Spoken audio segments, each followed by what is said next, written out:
Good evening and warm welcome to all the viewers. I am Rupesh Salve along with Dr. Mangesh Balurao, HOD RPG Life Sciences, and on the behalf of RPG Life Sciences, I welcome all for today's e-semi, a topic on the role of azathioprine in IBD and management of pregnancy in IBD. To conduct this webinar, we have with us Dr. Srihari Anikindi as a moderator. Sir will conduct the today's session. Before that, I would like to introduce Dr. Anikindi. And after your introductions, I request you please introduce our today's guest speaker, sir. Welcome, sir, and thank you for joining us. Dr. Srihari Anikindi is a gastroenterologist and hepatologist currently working in Sri Gangaram Hospital, New Delhi. He has completed his MBBS and post-graduation MD in General Medicine from Maharashtra and having professional work experience with leading medical colleges like Grand Medical College, Sir JJ Hospital, Mumbai, and BJ Medical, Pune.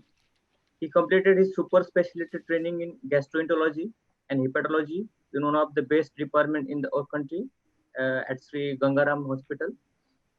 He subsequently completed his specialty certificate in gastroenterology from the prestigious Royal College of Physicians, United Kingdom. Dr. Srihari is associated with Sri Gangaram Hospital since more than 6 years now and has vast and enriched experience in various aspects of gastroenterology and hepatology. During this period, he has also done specialized training with world-renowned experts from the elite institutions in Japan and South Korea in the field of advanced endoscopy, narrowband imaging, and GI motility manometry. So, without any further delay, I welcome Dr. Srihari sir and would request him to continue the session. Thank you, sir. Over to you. Yeah. Thank you very much for that very kind introduction. Very good evening to all the viewers. So today we shall be discussing two very important topics related to inflammatory bowel disease on this platform. As you know, the incidence of IBD has been rapidly increasing in India in the last few years. It is a very complex disease and has multiple facets involved in treating each case. And almost each case requires a multidisciplinary intervention. So we shall be discussing two very important topics related to IBD. And for that, we have two very distinguished speakers. First, we have Dr. Naresh Bansal, who shall be starting off the session with a talk on the role of azathioprine in IBD. Dr. Bansal is a senior consultant gastroenterologist in the Department of Gastroenterology and Hepatology in Sir Gangaram Hospital. I have known him very closely since last many years. He has been a key speaker in several national and international conferences and has more than 100 publications in very reputed journals to his credit. The next talk shall be on the management of IBD in pregnancy. For that, we have with us Dr. Sanjay Khanna. Dr. Sanjay Khanna is an associate director in the Institute of Digestive and Liver Diseases at BLK Super Specialty Hospital in New Delhi. He is an exemplary clinician and has had a vast experience in the field of luminal gastroenterology. So to start off with the first talk, which shall be on the role of azathioprine in management of IBD. As we know, azathioprine is one of the most commonly used drugs in IBD management. As most patients started on azathioprine shall require prolonged course of treatment, it is very important to understand its complex metabolism, its side effects, as well as the efficacy in the patient management in those with IBD. So Dr. Naresh Bansal shall elaborate on the various aspects of this drug in IBD management. Dr. Naresh Bansal, could you please take over? Yeah. Thank you, Dr. Srihari, for your nice introduction and about the topic. And as you mentioned that the incidence of ulcerative colitis and Crohn's disease is increasing rapidly because of our environment, food habits, and increasing recognition of the disease because of availability of endoscopes, capsule endoscopes, and double balloon endoscopes. And azathioprine, which we all know is a purine analog medicine and is used frequently for last 50 years in management of inflammatory bowel disease. Azathioprine is not only used in ulcerative colitis and Crohn's disease, this medicine is also used in rheumatoid arthritis, SLE, eczema, and many immune disorders. The best part of this drug is this is a cheap medicine and just without any marketing from pharma companies. The medicine is widely used still even after 50 years of its development. That shows that the medicine is quite effective and quite safe practically. Now with the advent of newer and newer biologicals in the inflammatory bowel disease, where does this drug stand? When should we use? How should we monitor? Can we predict the toxicity and effectiveness of the drug beforehand? Because now there is an increasing trend where there is a talk of precise medicine for ulcerative colitis, because the understanding in the pathophysiology of inflammatory bowel disease is now better than before. And now, maybe in future, we will see the directed or precision medicine for inflammatory bowel disease. So can we predict the safety, toxicity, and effectiveness of this medicine for an individual? Is it possible? And since the new medicines are available, should we use this medicine?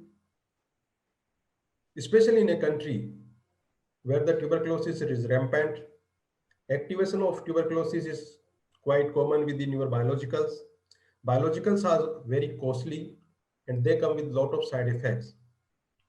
Therefore, in a country like India, where the poverty is so common, and we all know that inflammatory bowel disease is a long-lasting disease, and there is no complete cure for this disease, where the patient has to take medicines for quite a long time.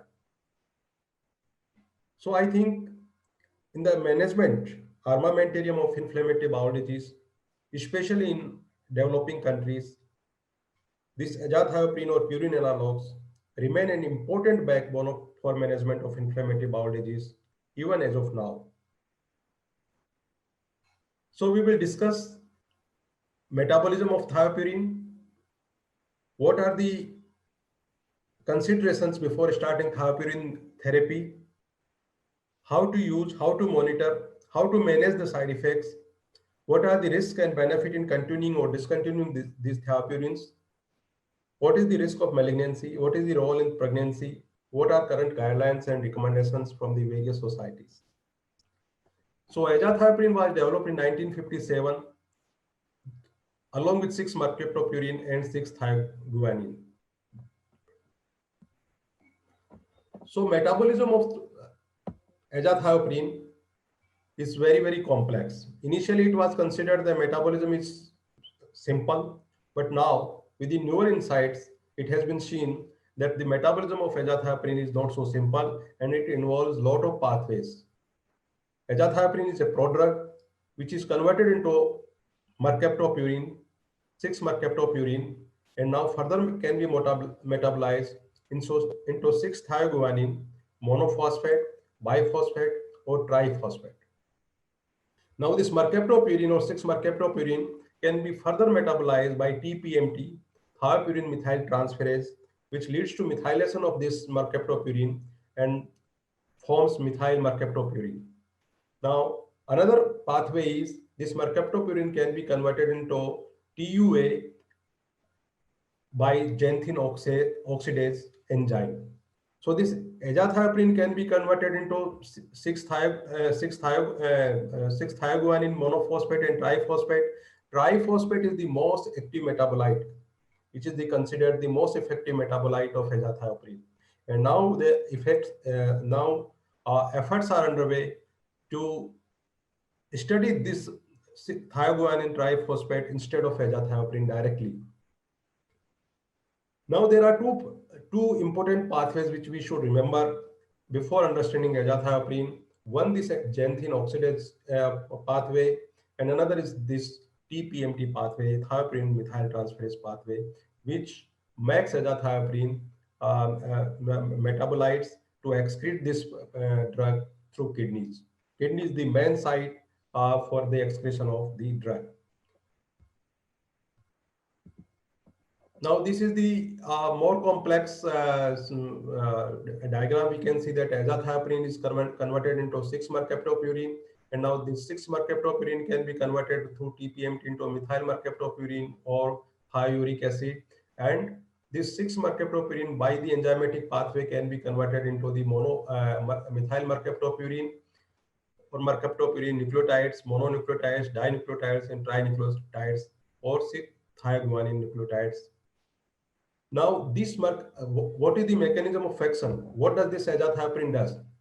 Initially, it was considered that these thioguanine nucleotides actually bind with DNA, and instead of guanine, now there is thioguanine in the DNA chain. So this is a basically mismatch repair, and because of mismatch repair, the DNA cannot replicate and the cycle breaks. So integration of thioguanine in place of simple guanine, which is in the DNA, the mismatch happens, and there is breakdown of DNA cycle, replication cycle, and ultimately apoptosis occurs. But now it is shown that the more important than this is this mercaptopurine triphosphate, and this inhibits the lymphocyte proliferation by inhibiting REC. REC is basically some molecular pathway. By inhibiting this REC molecular pathway, this inhibits the lymphocyte proliferation.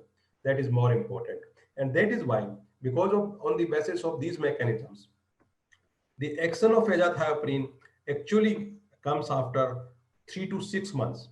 So it is not like that we will start azathioprine. Unlike steroids, the azathioprine takes long time to act, and therefore probably that is the reason azathioprine is not effective in induction therapy for ulcerative colitis or Crohn's disease, and the drug is mainly used for maintenance of remission or to prevent the post-operative recurrence, to reduce the risk of surgery, or to reduce the risk of colorectal carcinoma. So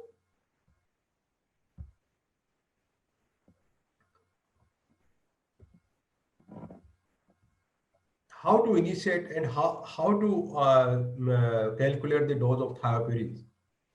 The only available thiopurine as of now with us is azathioprine.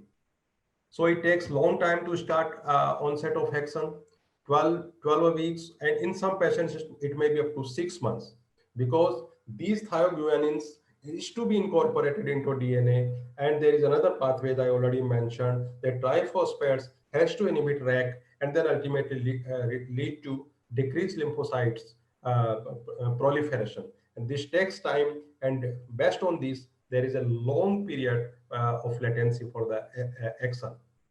And therefore, when we start thiopurine, there has to be coupled with the steroids, so that for the initial 3 months, the steroids remain effective, and then subsequently, as a steroid-sparing medicine, we can withdraw the steroids, and then we can continue with the thiopurines. So delayed onset of action is an important attribute of these purine analogs.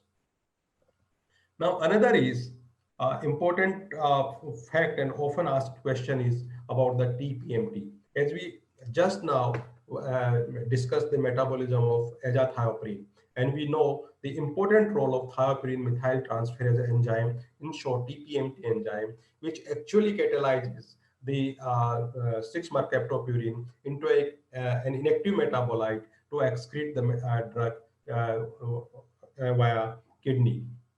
Now, suppose what happens if there is deficiency of TPMT enzyme, then what will happen? These active metabolite will accumulate, and there will be no excretion of the drug, and therefore the drug level in the blood or body will rise. And TPMT heterogeneity has been shown in various populations. So actually, when the TPMT genotype and phenotype have been studied, and it has been shown that there are 10% population in Western countries which is actually have heterogeneous allele of TPMT gene, while there is 2 to 3% population which completely has homozygous allele of TPMT gene. and only 90% have wild type of TPMT gene in their genome. So those patients who are heterozygous for TPMT or homozygous for TPMT can actually develop azathioprine toxicity because of increased drug level in their blood. So those patients who have got who are actually homozygous, in those patients, the dose should be reduced to less than 10%, or preferably these thiopurine analogs should not be used because of increased risk of myelotoxicity, increased risk of adverse effects. Some alternative medicine should be used. Another group of patients where the genotype is heterozygous, and when there is reduced activity of TPMT instead of null activity of TPMT, where the drug level again will be high but not so high. In that case, we can reduce the dosage to the 50% of the normal dosage, what we would have been using. So TPMT actually has a trimodal phenotype, null, heterozygous, and wild type. So the toxicity of azathioprine depends on the TPMT, but there are certain caveats which we will discuss in the next slides. All patients who are heterozygous for TPMT don't develop myelotoxicity. Therefore, there is a caveat that even those patients who are homozygous, who have got almost nil activity for TPMT, not the 100% develop toxicity due to the drug, or only 75% patients develop toxicity. Now, heterozygous people, only 50% develop toxicity. So, on one hand, we can see that this TPMT activity and the toxicity is not always hand in hand, and therefore there is a subgroup of patients who are deficient in the TPMT but are not going to develop toxicity. One thing. Secondly, on the other hand, there is 90% toxicity of azathioprine developing those patients who have normal TPMT. Therefore, just the TPMT assay, we already mentioned there are a lot of pathways, and this is oversimplification of metabolism, and therefore other pathways are also involved in the metabolism of azathioprine. So even in those patients who have got normal TPMT, the toxicity can occur, and in fact 90% of toxicity occurring even in those patients only who have got normal TPMT. So that is another caveat. Now the third issue is the assay for genotyping of TPMT are complex, and there are 7 or 8 methods by which we can we can assay. Actually, we can do the genotyping of TPMT, and the sensitivity or specificity of all these assays is not equal. Some of them are just have sensitivity of 70% or 80%, and the specificity is not also 100%. So even if we are testing for them the TPMT genotyping or phenotyping, then we are not sure whether because we don't have a specific 100% specific or 100% sensitive test for the detection of these genotyping. Another thing, we are not aware of all the mutations which are occurring or which are important for the metabolism. So that is another important issue. Now, even though there are recommendations from American Gastroenterological Association that TPMT ideally should be done before starting azathioprine toxicity, before starting azathioprine therapy in IBD patients, because even if it is not directly correlating in each and every patient, but if patient is at least homozygously mutated for TPMT, then there is no point in giving azathioprine. So even after TPMT, we should check the hematological parameters, CBC, routinely, initially every 2 weeks and then every 3 months, and we should not solely be dependent on TPMT assay. Now, the another issue is in Indian studies, it has been shown that the heterozygous and homozygous population in India and in Asian countries, there are some other Asian studies also, the incidence is very, very low. The heterozygous population is just 2 to 3%, and homozygous population is even less than 0.5%. So TPMT-assay in Asian population is even less beneficial. And Asian guidelines usually don't recommend a routine TPMT test before initiation of therapy. In fact, the newer genetic mutations have been identified in Asian population, which we will come across in next slides. And if we want to test some genetic testing before starting initiation, before starting this azathioprine, we should use these these mutations which are important for the Asian population. Now, another important aspect which we usually forget, and most of even gastroenterologists are not following before initiation of this therapy, we must remember that we are dealing with some immunosuppression medicine. This has got a high immunosuppressive effect, and therefore it can reactivate those viruses which are usually latent before starting therapy. And therefore, before starting therapy, we must check for varicella zoster virus, hepatitis B virus, hepatitis C virus, and HIV virus. We should also screen for tuberculosis, just like we do for infliximab or some other biologicals, with chest X-ray, quantiferon IGRA test, or Mantoux test. Or we should also do cervical cancer screening if females. Vaccination is another important aspect which we never put emphasis in ulcerative colitis or Crohn's disease patients before starting immunosuppressive medications. These people should undergo vaccination. We should advise them, and influenza and pneumococcal vaccine are very important. Influenza vaccine every year. Pneumococcal vaccine is also important, and we should always remember that once the patient is on immunosuppressive medicines, live vaccines are contraindicated. Live vaccines are examples like measles, mumps, rubella, yellow fever. These are the live vaccines. So live vaccines should not be given. So we should screen for hepatitis C, and if there is hepatitis C, we should treat it with the 3 months treatment. Now the treatment of hepatitis C is very simple. Hepatitis B surface antigen, anti-HBs, and core antibody. These three should be checked. And if patient is not vaccinated, ideally should be vaccinated. HIV again, varicella zoster IgG, and Epstein-Barr virus IgG. If patient has got negative Epstein-Barr virus antibody, then they should not be started, preferably, especially in children where they can be negative for IgG, Epstein-Barr virus, because the reactivation of Epstein-Barr virus disease or the Epstein-Barr virus associated lymphoproliferative disorders have been documented after the azathioprine therapy. How to start, how to monitor the toxicity of the azathioprine. Every 2 weeks, CBC should be done and LFT should be done, because we will come across the side effects of these medicines in the coming slides.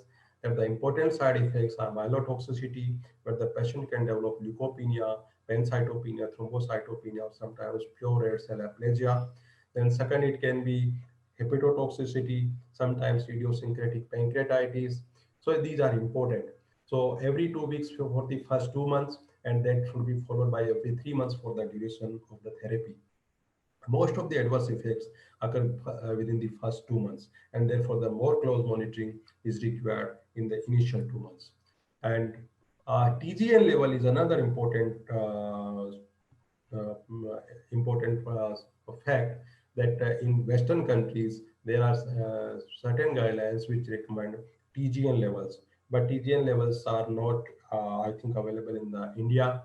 And again, there are a lot of caveats with TGN level, because there are a lot of active metabolites, not only the 6-thiaguanine only. and therefore again the 100% concordance is not achieved with the TGN level. But again, to monitor the toxicity and to monitor the compliance, TGN level are important and can be done. So more than 235 and less than 450 is the ideal. If it is more than 450 picomole to the power of per 10 to the power 8 RBC, then the greater occurrence of myelotoxicity. And if it is less than 235, then either the patient is not compliant, or we are giving we are underdosing the patient, or there is some drug which is probably lowering the drug levels by drug interaction. So by monitoring TGN levels should be between 235 and 450. But again, there are studies which have shown the different in Chinese population or Asian population that even the lower level is quite effective. And there are studies even from India also, and practically we also see that the usual dosage of 2 to 2.5 milligram per day we are not using, and we are usually using the lesser doses, and even those doses are quite effective. And recently, the same formula have been studied even in Western population. One study has shown that even in Western population, lower doses are quite effective as in the Asian population or Indian population. So again, the level have the optimal level have been debated, and but these are the basic, mostly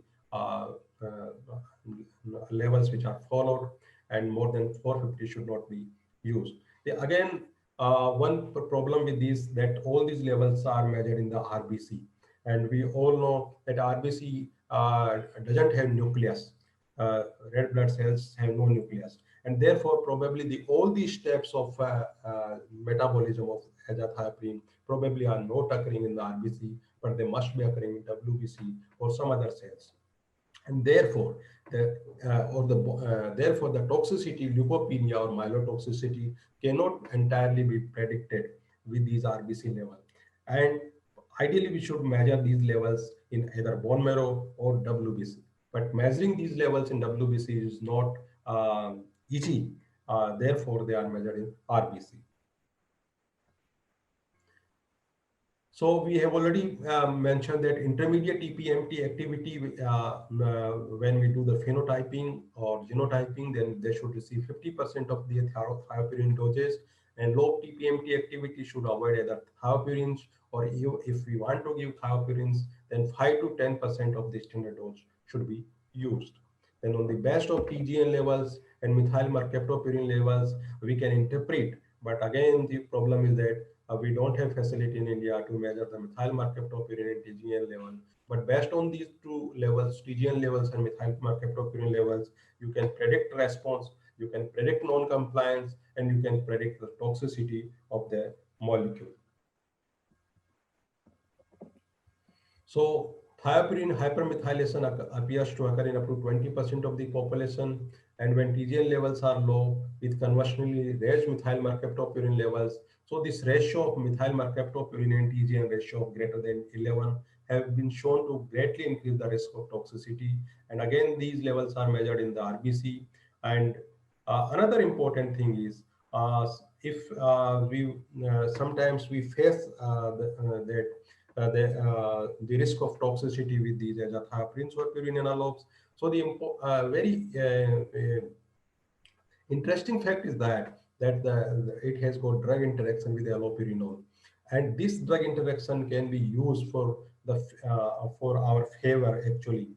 So if we co-prescribe allopurinol 100 mg daily, then we can reduce the dosage of azathioprine by 25% to 30%, because we know that xanthine oxidase is an important pathway to metabolize these allopurinols, and these azathioprine like drugs, and this allopurinol actually is a xanthine oxidase inhibitor. So it can inhibit the xanthine oxidase, reduce the catabolism of the drug, can increase the level, and therefore we can reduce the dosage, and therefore we can reduce the side effects of azathioprine. That is one thing that can be done. Another suggested method is to reduce the toxicity is we can divide the drug in two divided. We can give it into two divided doses, one in morning and one in evening, half and half. That also help in reducing the toxicity. So how to manage the side effects of thiopurines?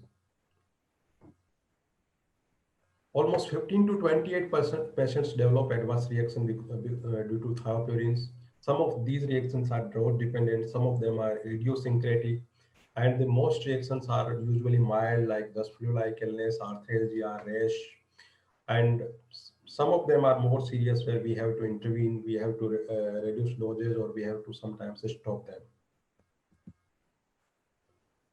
In pregnancy, they have been, although put in category D, but they are considered safe in contrast to other like methotrexate.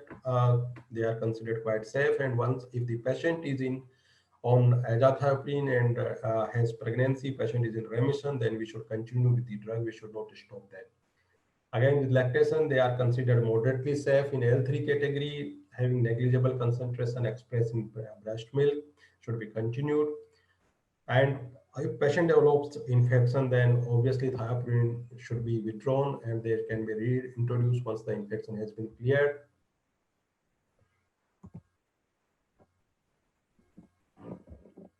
So these are the recommendations from British Society of Gastroenterology that we have to monitor WBCs, and if the WBC is less than 3,500 or neutrophils are less than 2,000, we should withhold thiopurine until counts become normal or above this level. If neutrophils are less than 1,000, we should completely withhold them and we should start GCSF. And again, if patient develops pancreatitis, then we should not give azathioprine or mercaptopurine again, even in low doses. This is very important. Pancreatitis is an idiosyncratic reaction, and if somebody develops pancreatitis because of azathioprine, we should not reuse azathioprine because these patients are almost always are destined to develop pancreatitis again with these medications. Fortunately, most of the pancreatitis due to drug are mild and they can be managed conservatively only.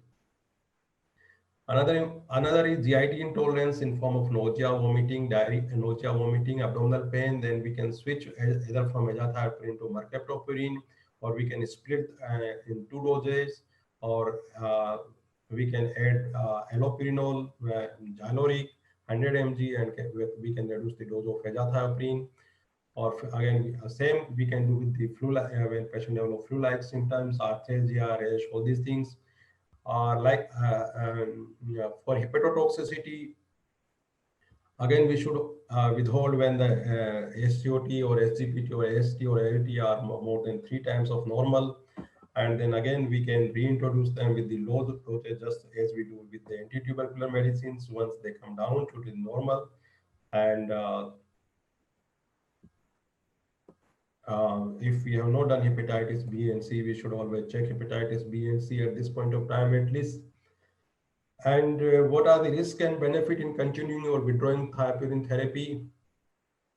For how long can we give thiopurines? That is an important question, because after more than 4 years or more than 5 years, there is increased risk of developing malignancy, especially in elderly population, or especially in those patients who are already at risk of developing malignancy.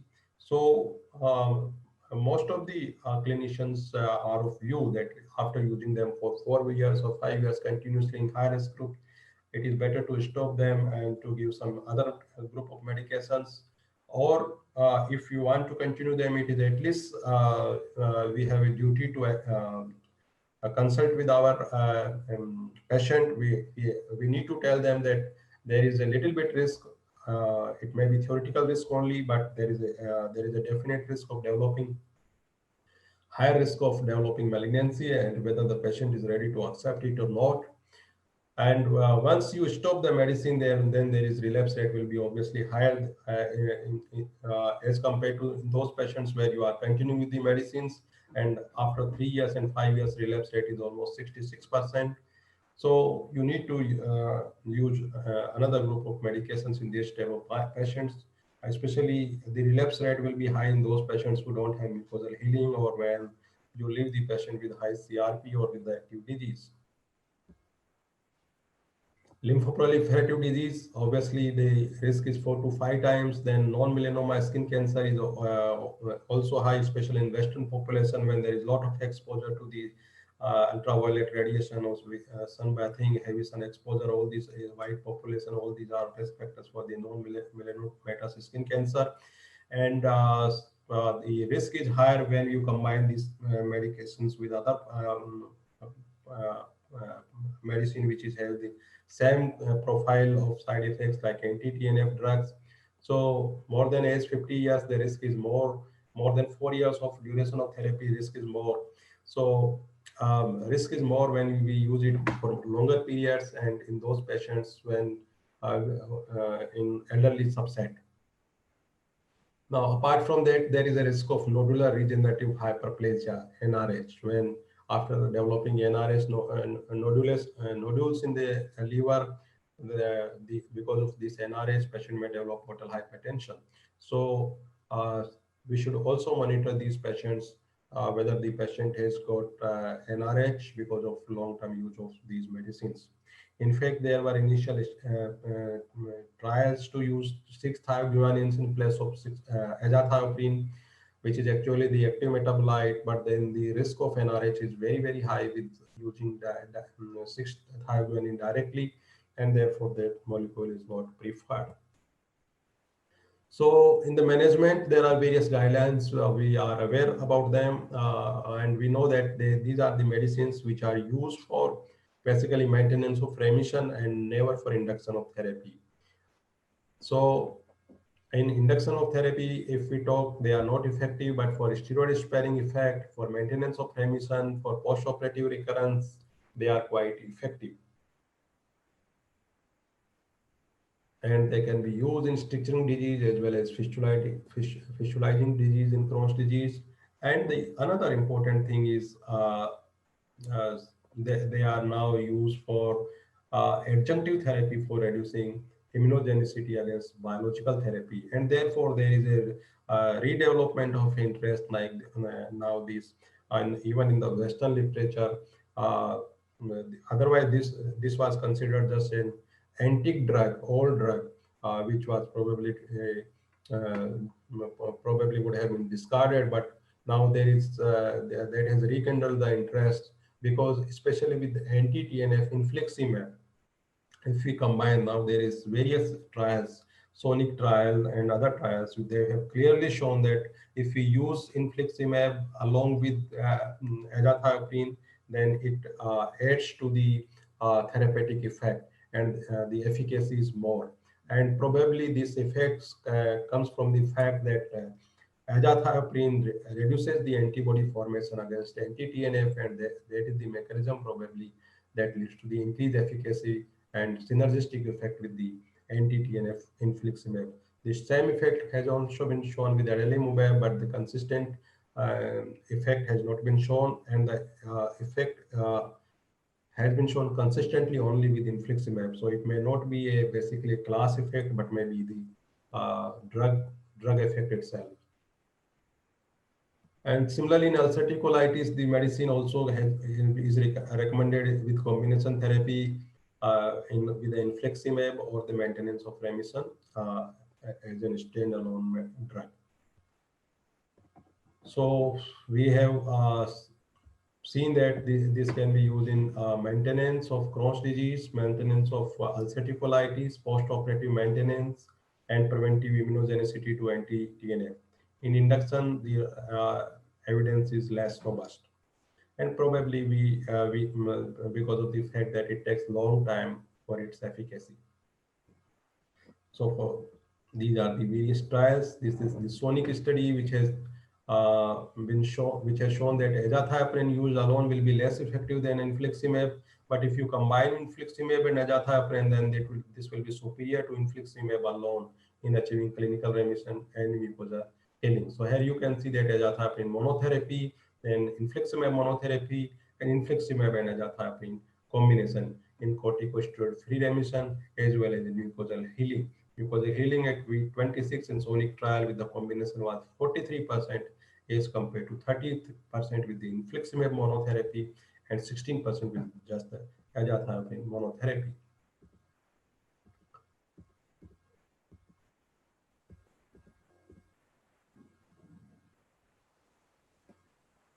Then again, as we mentioned in our talk in the early part, that thiopurines are associated with a significant decreased incidence of colorectal neoplasm in IBD, even after adjustment for duration and extent of disease.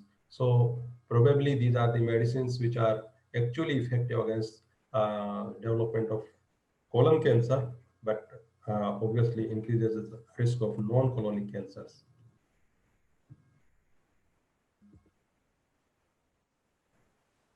So the take-home message is we should be aware of the toxicity of the medicines, and now there are various means by measuring those levels of 6-thioguanine, and by studying TPMT and these markers, we can predict their toxicity and their efficacy to a certain level. But still, we are not at a place where we can actually promise that we can completely predict and the safety or efficacy of the medicine beforehand, and therefore the close monitoring for the adverse effect is very important. Again, I would re-emphasize the fact that before initiating therapy, we should check the hepatitis B level, hepatitis B, C, and for Epstein-Barr virus, HIV, all these things, and we should vaccinate the patient. We should avoid live vaccines. And to avoid the toxicity, we can use allopurinol, or we can split the doses in a patient who have got TPMT deficiency and completely. We should avoid them, or we should use them only in 10% of doses. In low TPMT activity, again the doses are just 50% of the normal. In pregnancy, in breast feeding women, they can be continued without major side effects. And we should always remember the myelotoxicity, hepatotoxicity, pancreatitis, GI intolerance, and alopecia. All these are the important side effects of thioprines, and should monitor them closely. And various guidelines like American gastroenterology guidelines, American College of Gastroenterology shared that the Crohn's disease, they are not more effective than placebo to induce, but they can be considered for use for steroid sparing effect, should be considered for treatment of patients with Crohn's disease for maintenance of remission, should be considered in treating fistulizing Crohn's disease. If we are giving anti-TNF, then the potential of immunogenicity can be reduced by combining with azathioprine. And similarly, in UC, infliximab, when it is used as induction, they can be used in combination. And for maintenance, they are more effective than the placebo, and they are superior to the budesonide. And for maintenance of surgically induced remission, they reduce the post-operative recurrence, and they also reduce this incidence of colorectal neoplasm. Thank you. So, dear friends, in nutshell, I can say that although this is a new medicine, old medicine, but once we get the newer medicines, biologicals, we should not forget about this important medicine, which has been important backbone for the treatment of inflammatory bowel disease for last 50 years. And recently there was a review in gastroenterology where the topic was, when we are making new friends, we should not forget old friends. So if we are accepting the biologicals, that is good. That is but we should not forget the azathioprine because especially in Indian population, the medicine holds its safety. We are quite comfortable with using this medicine. This has shown its effectiveness as well, and the medicine is quite cheap. Thank you. We can go to the second session. Dr. Sanjay sir can share his PPT. Post second session, we can take question and answers. Sanjay sir, you can unmute and you can start your video. Am I audible? Yeah, you're audible and you can start your video. Dr. Srihari, with your permission, may I start? Yes. Okay. So, dear friends, the topic assigned is IBD management in women of childbearing age. And at the outset, I would like to tell that basically I'm going to present this case, make the presentation basically in question and answer format. This I'm going to present a small case. This was a 28-year-old lady who came with the history of moderate pan-ulcerative colitis and was on treatment with azathioprine and infliximab. And the infliximab levels were decent enough without any antibodies. And recent colonoscopy also suggested a complete endoscopic and histological remission. Now, the question, this presentation is going to be in the form of questions which the patient and the family addresses to the doctor. So we'll try to answer it accordingly. So the question she asked is, Doctor, will I be able to get pregnant? And will my IBD and my medications affect the baby? So inflammatory bowel disease is basically an inflammatory condition of the GI tract, and it includes both Crohn's disease and ulcerative colitis. In India, though there's not a definite registry, but around 101.5 million people are affected at the moment. It means around 1.1% of the population. And the incidence and the prevalence between both men and women is almost equal. And this is almost similar as in the West. If we consider the childbearing age for both ulcerative colitis and Crohn's disease, we can see that both for males and females, actually, the peak of the disease is in the reproductive years only. So it's going to affect the reproductive part of the person. So there are some misconceptions of IBD and pregnancy. The first one being that IBD negatively affects fertility. And children of parents with IBD will have a high chance of developing IBD. IBD drugs are harmful during conception and pregnancy, and IBD drugs should be discontinued before or after pregnancy if no IBD symptoms are present. Cesarean section is required in patients with IBD, and breastfeeding is not possible while the patient is on IBD medication. We'll try to answer them one by one. So we can see the perception which the person has regarding IBD. So most of them, the commonest fear is the fear of passing the disease to the offspring. This is going to be both for Crohn's as well as ulcerative colitis. The fear of infertility comes the next one, and the fear of medication-related side effects is the next common one. So plenty of people, almost 1/3, almost 30% of the females will not voluntarily consider having children, and around 18% will not decide of having conception at all. So this is a very, very significant number, and we have to change the outlook the patient has towards the disease. So this basically study showed that only around less than 20% of people had a good knowledge about the disease and about how much it is going to pass on to the offspring and how much safe the medications are. And this is one part which we are going to improve as far as the patient is concerned. So before we go on to the case, one slide to tell that how safe the diagnostic evaluation is during pregnancy. So endoscopy and radiological investigation are two mainstay for diagnosing the patients.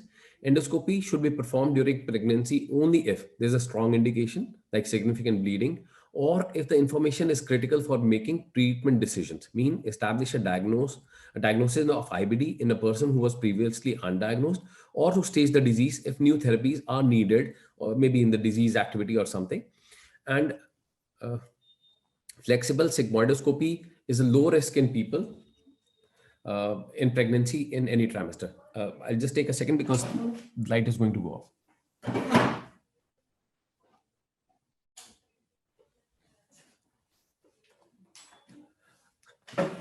Sorry.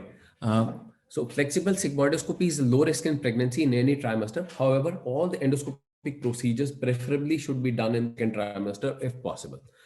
Radiographic studies, which include radiation like CT, abdominal X-rays, or Beramil, are best avoided. And magnetic resonance imaging is probably the safest modality. MR enterography is safe. However, IV gadolinium should be avoided, though it does not cross the placenta. And oral contrast is safe in all the trimesters. So what is the association with IBD, fertility, and genetics? That was possibly the first three questions which we had addressed. So the first misperception is that IBD negatively affects fertility. And the fact is that women with well-controlled IBD who are in remission and with no history of surgery, previous surgery, for IBD have similar fertility rates as compared to the general public. So means that this misperception has to be changed. Children of parents with IBD have a very high chance of developing IBD. Only 3% of the children from a parent with IBD will develop the disease. So around 97% are not going to acquire the disease from the parents. And this is a fact, right? And if we consider the disease acquisition to the children from both mother or the father side, then we can see that probably the passage of disease from the father is higher as compared from the mother side. And the incidence of acquiring or passing on disease for Crohn's disease is slightly higher, or maybe actually double, as compared to ulcerative colitis. So there's some key factors, like age remains the biggest risk factor for decreased fertility. Means as the age increases, the chances of being more fertile are slightly less. In ulcerative colitis without surgery, the fertility rates are similar to age-matched controls, and voluntary childlessness is higher in patients with IBD because of lack of knowledge, in around 17-18%. And even with active Crohn's disease, maybe at increased risk for infertility. This is probably because if there's especially a fistulizing Crohn's or a pelvic involvement, then probably the risk of pregnancy-related complications is higher. If the patient has then certainly the risk of fertility decreases in these patients.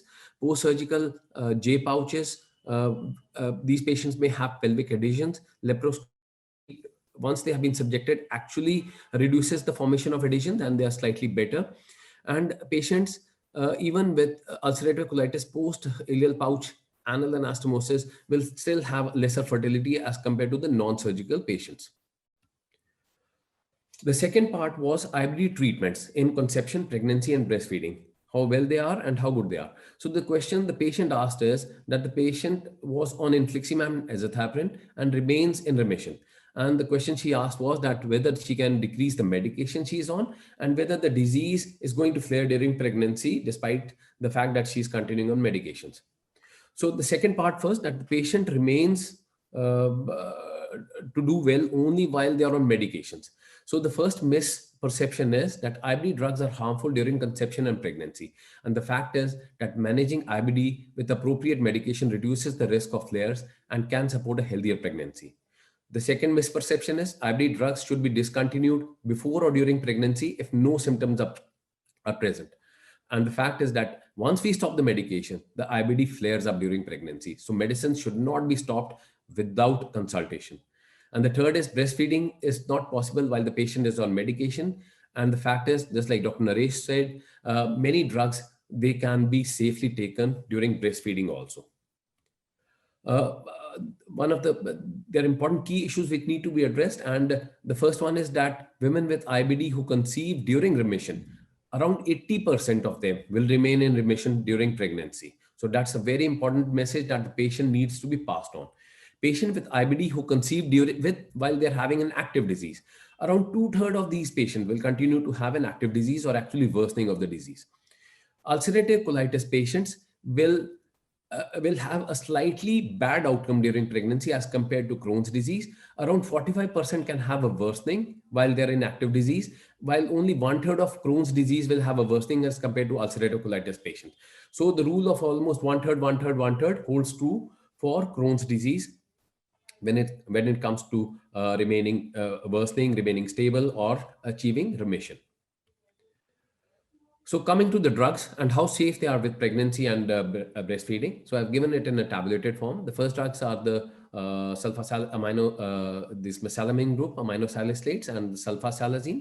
So we can see that all of them possibly have a low risk during pregnancy and they're quite safe. They can all be used, mesalamine, sulfasalazine, and balsalazine, oral formulation or any other way they can be. And they have to continue in the pre-pregnancy dose. However, with sulfasalazine, like we most often do, we have to give patient a dose of folic acid in them. The secretion in the breast milk, just like Dr. Naresh said, for azathioprine is very low, and they are all considered safe during breastfeeding. The second drug is steroids. First is budesonide in any formulation, and the second one is prednisolone, again in all the three formulations, oral, IV, and suppository. Budesonide is very safe during pregnancy, and the same doses as pre-pregnancy need to be continued is not secreted in the breast milk and is safe.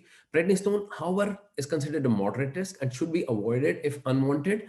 However, if this disease activity and it's direly required, then probably we need to use it with explaining it to the patient. The risk is slightly for gestational diabetes and pregnancy-related outcomes in the form of preterm birth and small for small for age.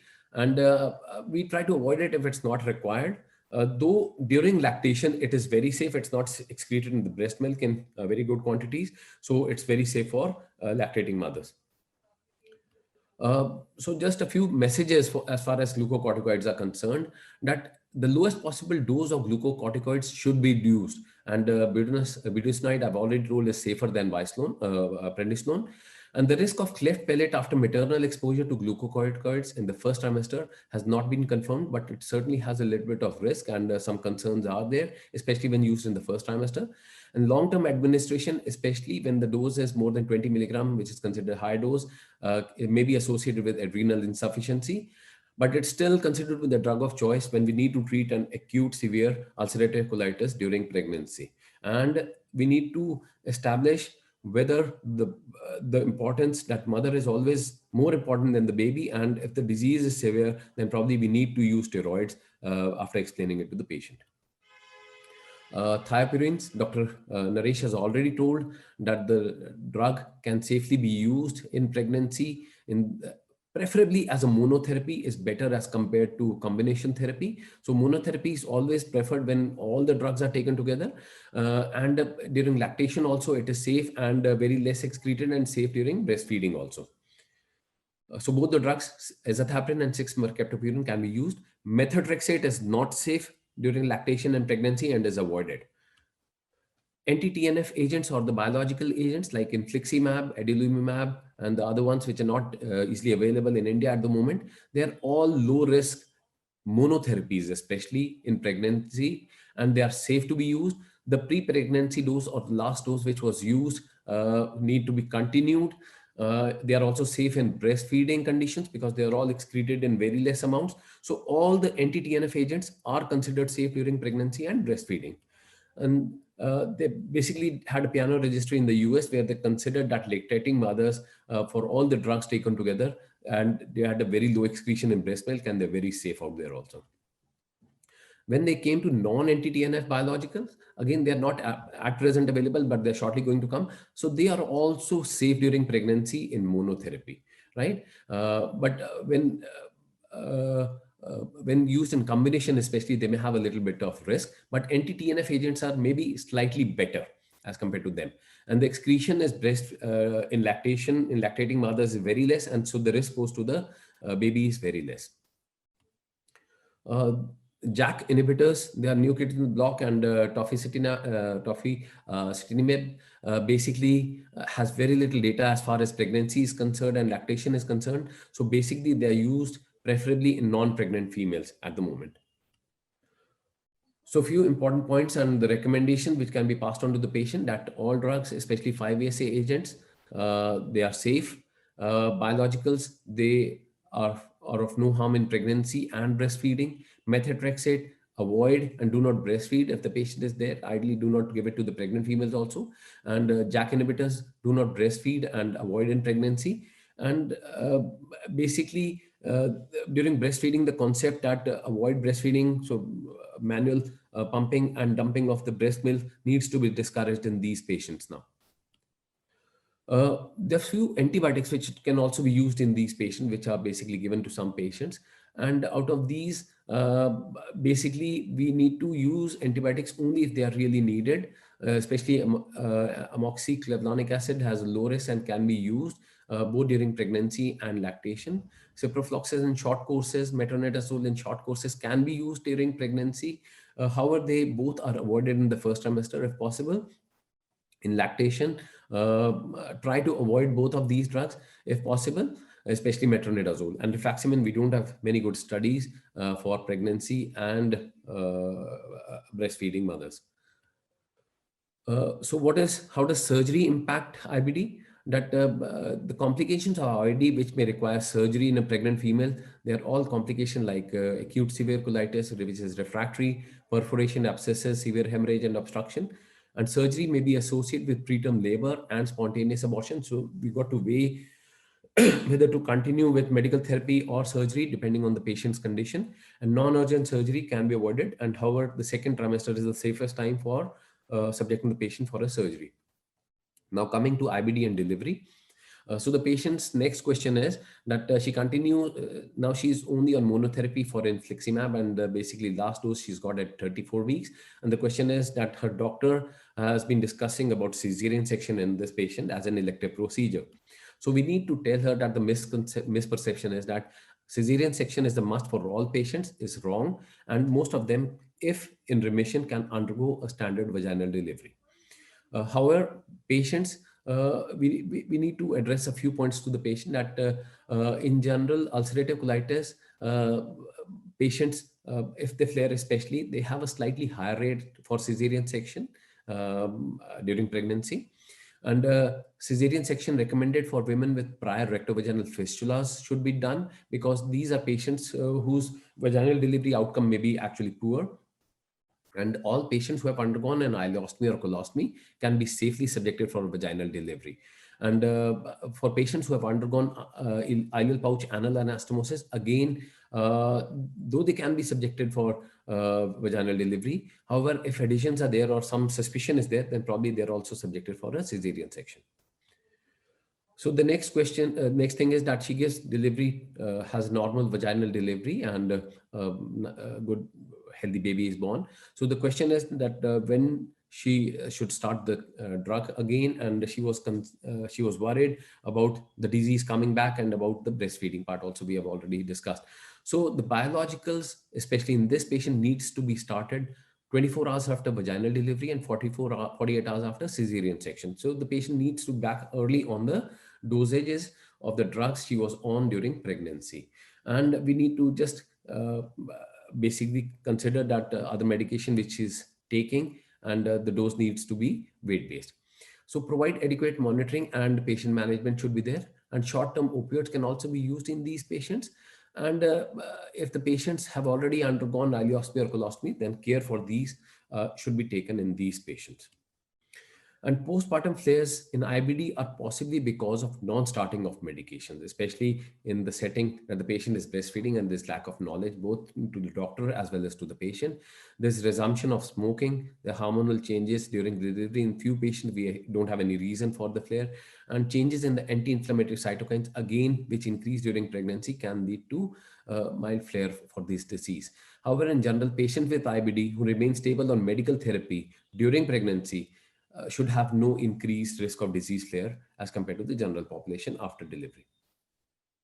So coming back to the case, the pediatrician of the patient was concerned about the medications and about the vaccine status to be given to the patient or to the baby also. So again, this was the same piano registry which I had already talked about, and out here they considered this part again, and both the vaccination and other status was assessed out here. And what they found is, and this is what we should be telling to the doctor and to the doctor also who is managing the patient, that the patient's risk is associated with prior surgery, presentation suggesting need for cesarean section, treatment with biological or combination therapy, and disease activity and perianal disease. So this is all going to address the treatment which is the patient is going to require, and the monitoring which is required, and the number of visits the patient is going to come to the doctor is going to be based on the disease activity and the post-pregnancy, post-delivery status. So the gastroenterologist basically has to coordinate with the maternal and fetal medicine expert, and they should ideally ask for a per trimester visit if possible, and to discuss every time with the patient all the aspects about pregnancy, delivery, and post-partum care. So in a nutshell, what is the effect of pregnancy on IBD? So normally, if the disease is quiescent at conception, only 1/3 of the patient will have a flare or active disease during pregnancy. 70% of the patients with active disease at conception will remain active. Remission achieved during pregnancy is likely to be sustained for the entire pregnancy. Relapses are more common during the first trimester, especially because most of them stop medications. Crohn's disease patients have similar disease as non-pregnant women with IBD during pregnancy and postpartum. And patients with UC have a slightly increased risk as compared to Crohn's for a disease flare. And pregnancy may be protective in the long term, because if patients during pregnancy are in remission, during subsequent pregnancies also, they are also going to be in remission, and postpartum also, they may remain in remission. And so that's what is seen. So how does IBD affect pregnancy now? So the degree of the disease activity is associated with increased risk for antepartum hemorrhage, low birth weight infants, and premature deliveries. I've already discussed this earlier. Congenital abnormalities risk has not increased, usually with disease activity. Poor pregnancy outcomes is greatest in those who have active disease at conception and whose remission may be difficult to achieve during pregnancy. So all these patients with IBD and pregnancy should be considered at high risk of patients. What is the effect of lactation on IBD? So breastfeeding does not independently affect the course of IBD. They may lead to increased disease activity due to cessation of IBD medicines. 50% of the IBD patients do not breastfeed the children because of lack of knowledge. Even the clinician might not tell it to them, and out of personal choice. And we need to discuss with the patient the benefits of breastfeeding and medication. I'm telling this again and again because this is one of the most important lacunas in the management. So finally, the take-home message from a presentation is that poor knowledge leads to voluntary childlessness in almost 17 to 18% of the people, and 30% will not think of having a baby at all. Post-ileal pouch anal anastomosis maybe is associated with increased infertility, and biologicals need to continue throughout pregnancy as it's the same with other drugs also. And if mom flares, we need to treat her. No live vaccine for the first 6 months for infants exposed to any biological agents during pregnancy. And this is almost same for if the patient is also, even on immunomodulators and steroids. And medications are of low risk during pregnancy and breastfeeding, and preconception planning improves the outcome. And finally, control of inflammation is the key, both for patient, for the mother and the baby. And thank you. That was end of the talk.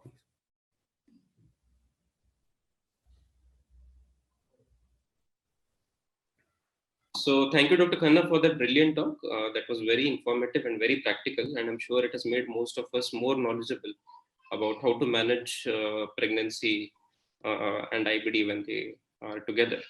So now coming on to the question and answer session, after two very excellent talks, I'm sure the audience has a lot of questions.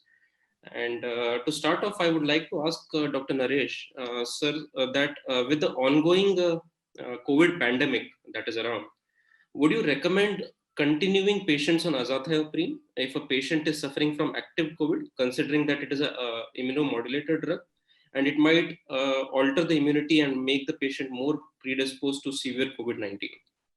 What is your recommendation? Yeah, this is a relevant question in COVID outbreak. And in fact, there are while there are certain medications which are being used in ulcerative colitis as well as COVID-19 infection, both like steroids and some TNF inhibitors as well, which can be beneficial in both conditions. We have to be very prudent while using these immunosuppressive medicines like azathioprine. Although I have gone through the literature and I found that if patient is in remission and patient is on azathioprine, there is no point in discontinuing this medicine in those patients just for the fear that patient might got COVID. But if patient has got COVID and has got moderate or severe disease, then obviously we should stop these medicines because they are immunosuppressive medicines, and then we can switch over those patients to steroids. Steroids are beneficial in COVID infection as well as they will help in managing ulcerative colitis or Crohn's disease as well. So if patient otherwise patient is remission, or if otherwise a normal person is taking azathioprine, we should continue with that. Even in mild COVID, we can continue with them, but in moderate or severe COVID, we should stop them for the time being. Okay, so thank you. So, sir, you also spoke about the TPMT mutation, the challenges involved in analyzing these reports, the variations in the various tests that are available. So, in your clinical practice, how do you approach a patient whenever you're planning to start them on azathioprine? Do you do TPMT mutations in all, or could you let the audience know that is NUDT mutation testing available? Or are there alternatives, or can you test for these metabolites anywhere in any labs that are available in India? How do you approach such patients? See, TPMT genotyping and phenotyping is available in India. We can do it at some centers. But again, the cost of TPMT genotyping is around 6,000 in one lab. And again, as I already mentioned, that TPMT assay is not important in Indian population because the heterozygous population is just 2 to 3% and homozygous population is even less than 1%. The more important in Indian population or Asian population is NUDT15 polymorphism. The presence of NUDT allele is 7 to 12% in Indian population, and in fact that is more important than TPMT assay, at least in our Indian or Asian population. So routinely, if you talk about if my clinical practice or the common practice, we don't go for TPMT assay, and I am not aware whether even the NUDT15 is being done commercially.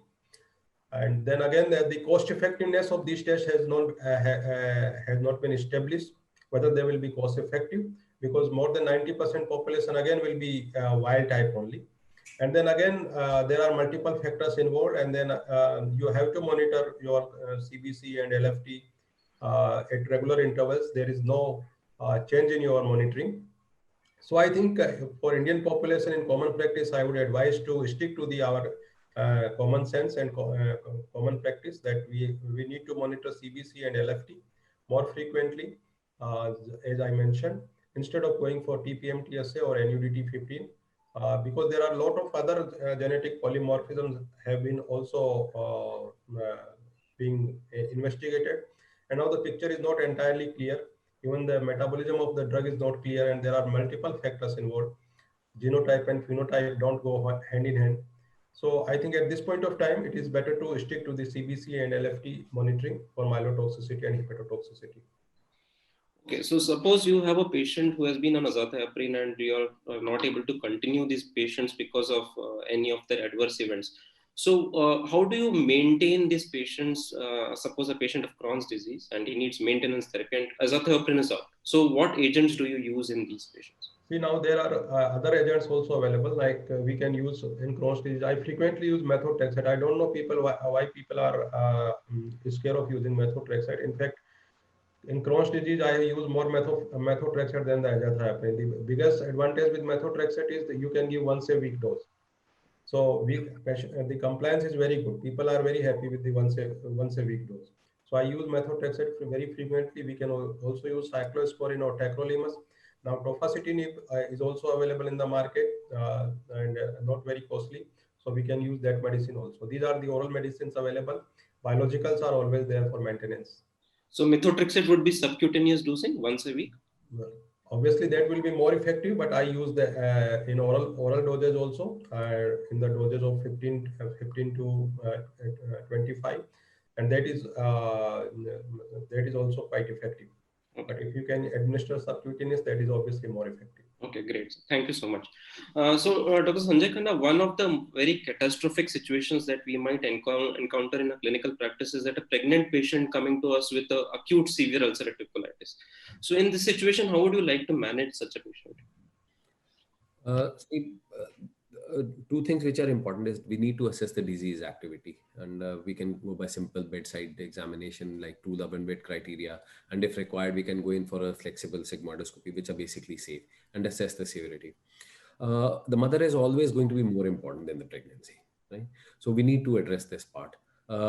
If the patient is plain on azathioprine, for example, then majority of these patients can be added steroids along with it, which are basically safe and which can be tailor-made. If the patient is having an acute severe flare, then probably IV medications, depending as non-pregnant female and the severity. So it needs to be used. Whatever care we need to take is during the first trimester. Otherwise, if the mother is sick, then basically we need to continue as we manage these patients for a non-pregnant condition. So IV steroids are the mainstay for in any acute case. However, if it's just a severe disease, then possibly oral medications can be used. In flares, however, cyclosporin we avoid in pregnancy. We're not using it. Biologicals again are safe, though in conditions where it's a simple flare adding a second drug, we need to discuss with the patient first, because it's always continuing the same winning combination throughout the pregnancy before we subject to add on. But if the patient is in a disease active condition or a flare, then possibly we have to add. And steroids are the safest all in these conditions. Right, sir. Is there any biological that you would prefer in pregnancy, one biological over the other? What would be your choice, whether using infliximab or adalimumab whenever there's a pregnant patient with is there any other choice that you prefer? No, infliximab is the drug of choice, and it's all based on the trials which we are having, and the majority of the data is on it. But however, with the adalimumab also, the Dutch data is promising, and it's almost showing equivalent results. So the choice lies on the doctor. Either of the two can be used safely. Okay. In your clinical practice, have you ever encountered a situation where the medical therapy has not been successful during ongoing pregnancy for a patient with IBD, and you would have to push the patient for a surgical procedure? Is it a common scenario or a very uncommon, very rare? Very uncommon. I remember I was in Gangaram way back, and that was one time which I remember that the patient actually had a very severe course, and possibly we had a very difficult time managing for acute severe flare. And the patient was not actually diagnosed; it was a new onset disease. Came as a flare, and that was a difficult time. But again, we were able to manage the patient with medical therapy only. Okay, so that was for the purpose of viewers. So that during pregnancy, it is very unlikely that you would have a extremely difficult to manage case of IBD, and most of the cases would be manageable with all the available medical armamentarium that we have. So I'm extremely grateful to both the speakers for their excellent talks. I think it has made us only wiser. And we have got to learn so many new things and so many things that we didn't know regarding this complex topic. Thank you, Dr. Naresh, for this excellent presentation regarding the use of azathioprine, and Dr. Sanjay for the role of management of IBD during pregnancy. I thank you very much. I hope all the audience has benefited a lot. And I hand over this to the team for the concluding remarks. One more question which has come in our mind, sir. Naresh sir can address that question. Recently, DCGI approved azathioprine 75 mg. Is there any role of this dosage strength in the management of UC and CD? What is your opinion? I can get opinion from both the speakers. I think answer lies in my talk that even the lesser doses are required and they are quite effective in Indian population. And in fact, we are not using 2 to 2.5 milligram per kg, which are usually cited doses in the literature. We are using the lesser doses. Secondly, when you are basically fearing for the toxicity of the drug, then there is one method that either you can add allopurinol and you can reduce the doses by 25%, or you can split the azathioprine doses. That also reduces the toxicity. And why that is effective to reduce the toxicity? The answer lies that in the pharmacokinetics of the drug. So therefore, even the 75 mg is a basically good idea, so that you can use the medicine in split doses. Right. Sanjay sir, any comment on this? I personally, at a personal level, I normally prefer a 2 to 2.5 kg dosage, and though the rationale for 75 is probably for patients who are thinner, and maybe the number of tablets decrease with this and the compliance will. But just like Dr. Naresh said, if TPMT is not available, you can possibly add allopurinol, or the safer bet would be start off with a lower dose, follow every 2 weekly with the test as Dr. Naresh elaborated, and see for complications. Majority of the patients are going to have complications, would have them in the first 2 or 4 weeks. Right, so DPMT certainly is not essential, and I think it's all going to be based on how well the patient is responding to the medication. And majority trials do quote it at around 2 to 2.5% gram per kg. Right. I can ask moderator as well as both of you to conclude, give your concluding remarks on today's topic. Naresh sir can start giving concluding. Yeah. So before concluding, I think first should congratulate your team, RPG team, for conducting this webinar, and Srihari especially, who is moderating so nicely and who is himself is a better expert than us for ulcerative colitis and for inflammatory bowel disease. and he is basically expert in this and has a special interest in inflammatory bowel disease. And today, I think this is an important webinar. In fact, we have learned so many things. Sanjay has told many points about pregnancy, and he has basically dispelled many myths about the pregnancy and its outcome and the breastfeeding. Similarly, in my talk regarding azathioprine, as I already mentioned that when we are making new friends, we should not forget the old friend. And azathioprine is quite important drug in Indian situation where we can't afford biologicals. Even if we practically see that only 5% or 10% people can afford biologicals.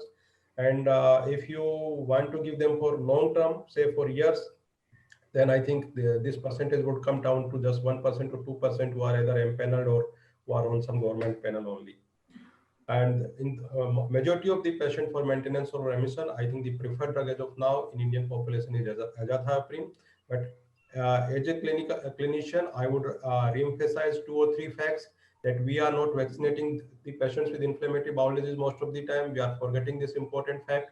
Second important fact that many times I have seen that patients are on steroids. Even the topmost gastroenterologists, they are forgetting this fact that they are not checking for hepatitis B, C, HIV before starting steroids and before starting azathioprine. And many times patient comes with flare and then with deep jaundice, and then we come to know that this patient had hepatitis B or C beforehand.